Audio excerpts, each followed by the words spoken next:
I'll be flying into Cuba this Friday. When I get there, I'll be joining Jeannie Pernia, who is our Director of Latin American Operations, plus one of our field members from the country of Colombia, who's going to be traveling with us in Cuba this week with our national hosts. Really excited about this trip. Really hope that you'll join us in prayer for this trip. This will be, for me, my 20th trip to Cuba since the end of 2016. And because of COVID, that actually means we've only had 5 years to be able to make those trips. Cuba has been a major initiative, a major priority for the work of Passion Life, specifically because if you look at all the countries in the world that have a significant population, a population of 10 million people or more, Cuba leads the world in abortion. Cuba is number one in all of the world for abortion. There are lots of reasons for that.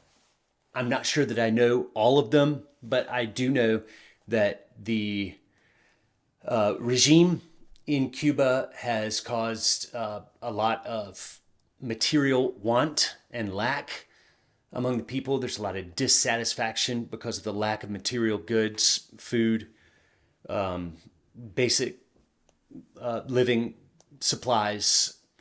Not a very pretty situation. Cuba is a wonderful country with wonderful resources and wonderful people and a natural beauty that you would expect to find in the Caribbean. But the people have no hope. They don't like what they see when they look out into the future and they say, why would I want to bring a child into this? Island nations, for whatever reason it is, are above average in promiscuity. We know that from statistics. I don't know what it is about island nations that tend to make those numbers high.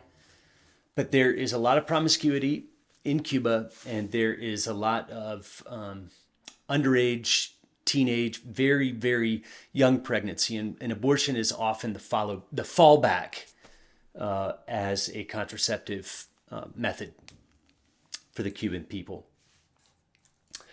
Some people would estimate that as much as 40% or somewhere around 40% of all pregnancies in Cuba end in elective abortion. That's an extraordinarily high number. But here's the good news.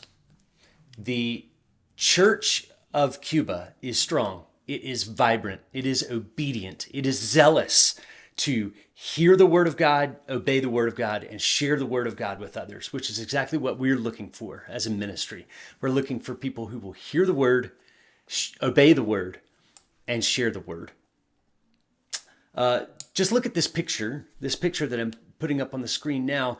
This is a room full of mothers, some of them mothers of young children, some of them mothers of toddlers, some of them clearly pregnant mothers who are still waiting for their babies to arrive.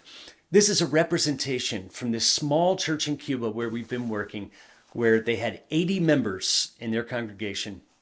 During the 2.5 years that we were unable to get to Cuba for COVID, 22 babies were rescued from abortion in that small community. And of those 22 babies that the local Christians were able to counsel the women to keep, 15 of those families had at least one family member join that church.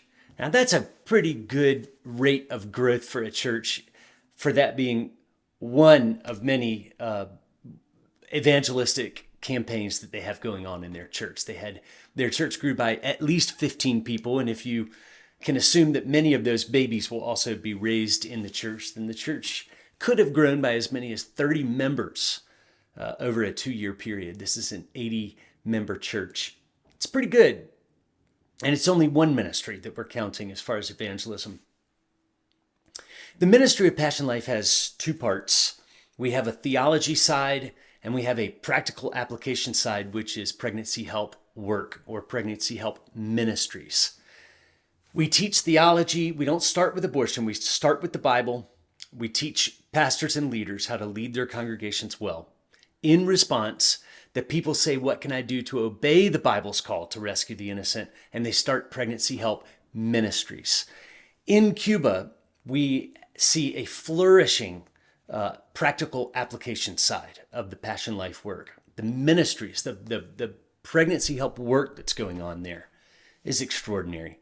There are teams of people, mostly women, but some men as well, that have come together to pray and to organize and to go out into their neighborhoods. They're providing free ultrasounds in people's living rooms. They're providing free pregnancy tests, free counseling, baby clothes, diapers, classes for expecting mothers, classes for first-time and young mothers, just doing an extraordinary job. In addition, counseling women who are vulnerable for abortion. So we're really excited about the fact that these ministries are propagating all over Cuba, because they certainly are, they're making disciples. These local people are making disciples, and they are teaching other churches how to rescue their own babies. We're excited about the work that's going on in Cuba. Jeannie leaves on Wednesday. I leave on Friday. We'll be there next week.